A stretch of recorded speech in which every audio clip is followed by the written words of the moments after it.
When I started my YouTube channel, my Japanese was very limited, but I knew this word honto. You can use it as a reaction to something. For example, someone tells you a story and then you're like, oh, honto? It's like, for real? Really? You can also say something is really something. For example, something's really yummy. You can say, honto ni oishii. I said that a lot because, you know, it's pretty easy to say. I want this YouTube channel to be like a opportunity for you guys to see like what I'm really like and what my life is really like and what Japan is really like. So I came up with this like pun. Instead of saying honto ni, I said honto mi, as in me. And that's the whole story behind it. Yeah.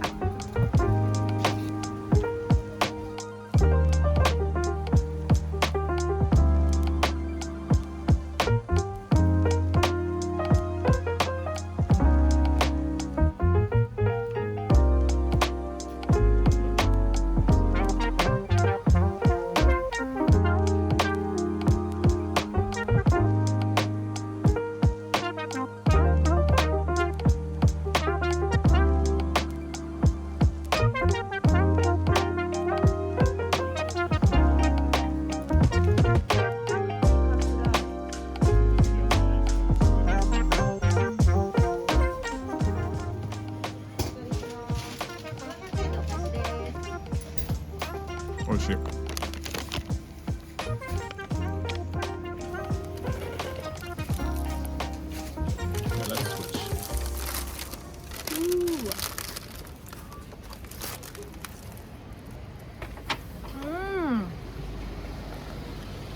Wow, that's the fattest ebi tempura I've ever had.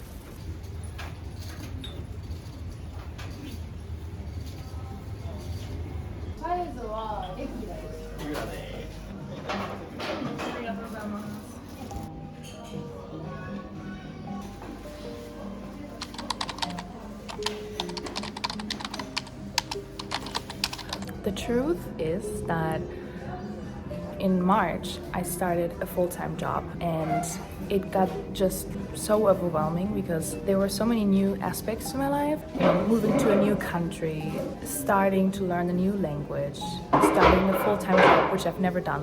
This is my first full-time job. And there were so many things that I had to adjust to that I got really stressed out about YouTube as well. So it wasn't enjoyable anymore for me. I put a lot of pressure on myself and then I got really unhappy and I just decided like, okay, wait a second, I have to figure this out first. I don't know, I kind of like got used to my new lifestyle a little bit. I figured out work-life balance a little bit more. And then when I wanted to film again, I actually forgot my laptop in Germany in June. If I wouldn't have left my laptop in Germany, I would have started vlogging earlier. Yeah, but right now I think I've got it figured out.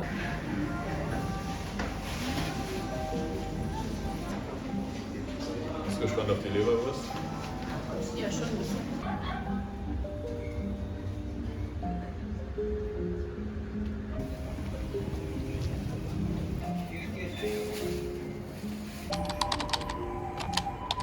Long story short, I started working as a kindergarten teacher last year, March, full-time. And right now I am a head teacher, so that means that I am leading my own class together with a colleague of mine.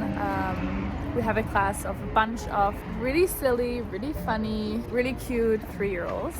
This job has so many sides to it. Like, you have to plan, you have to coordinate, you have to be creative. And when I say you have to be creative, I mean like actually being creative, like making something with your hands, DIYing, crafting, painting. And I know maybe it sounds silly, but I really like that kind of stuff. When I started my studies, I did media and communication management, right? And I thought that would be like the most creative thing to do. And it's not. It really isn't. I worked in a startup, I worked in an agency, I worked in a big company.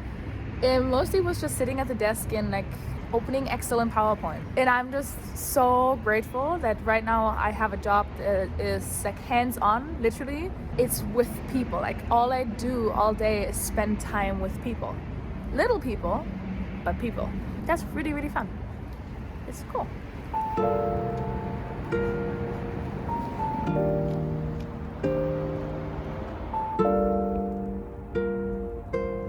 If you see my last video, oh, actually it's not my last video, but like a couple of videos ago, Kento and I, we had a really, let's say, heated discussion. Or it wasn't heated, but like it was pretty passionate. We shared our thoughts on like opening a restaurant or opening an ice cream shop or a snack bar, whatever, you know. If I would open a restaurant, I think it would be like a breakfast place. The theme would be breakfast around the world, and then I would like serve shakshuka or menemen or like a German good old bread time, good old Buddha bread. And also in my breakfast place, I would have one breakfast that's called Opa Klaus Frühstück, Opa Klaus breakfast, because my grandpa has been eating the same breakfast for years and years. He also has like an order of how he eats it. It's very specific.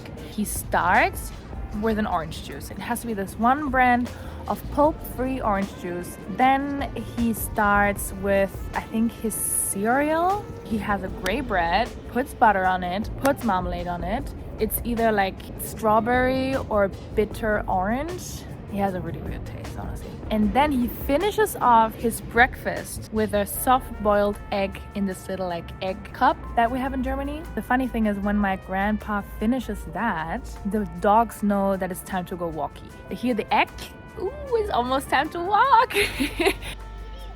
If you're a woman, you cannot put your underwear out to dry when you live on the ground floor, because people will just go straight up and steal them. There's a lot of creeps here that do that kind of stuff. When we looked for apartments last year, they asked me, is it okay to live on the first floor? And I was like, yeah, less stairs, that's nice. And then I found out through my international friends that apparently that's a thing. If you're a woman and you live on the first floor, it's really easy to steal your underwear. Me personally, I have never seen this, but I've heard that there is a vending machine. Okay, now this is yucky, honestly, this is disgusting. But there are vending machines in Japan where you can buy used underwear worn by women. That's disgusting.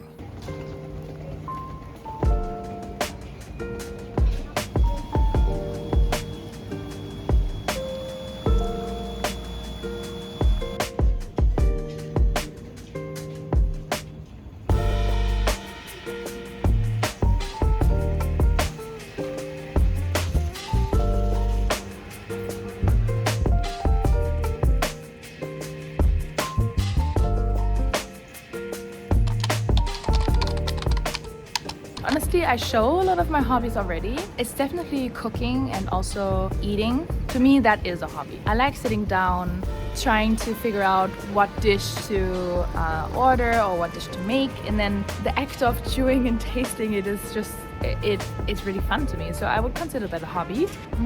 Coloring and painting, that's about it. I feel like that's enough. I arrived in Koenji and now I'm gonna go thrifting. Ooh, thrifting is a hobby too. Yeah, thrifting is a hobby too. If you haven't subscribed to my channel yet, I would appreciate it if you do. Don't forget to like, please.